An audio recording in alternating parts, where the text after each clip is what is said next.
Good day to everyone. Today I would like to share how to recover deleted Google Docs files.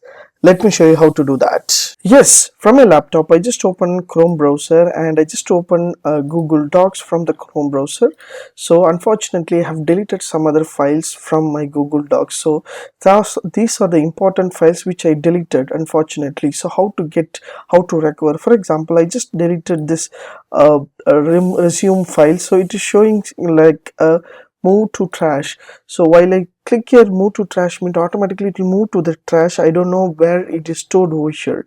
So once I go to Gmail account also, I can able to find out, but I can't able to find out from the deleted files which I deleted from the Google Docs, what I have faced. So I just click here to find out the trash over here from my Gmail account.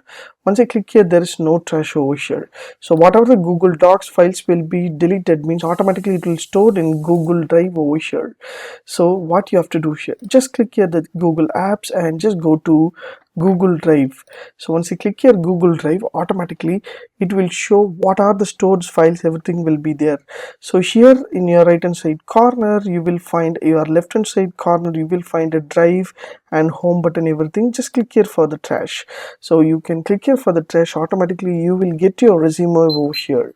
As you see here, yes, my resume is here. I can able to see, I can able to restore this file. Just click here to restore the file. Automatically the file will be restored from my deleted Google Docs here.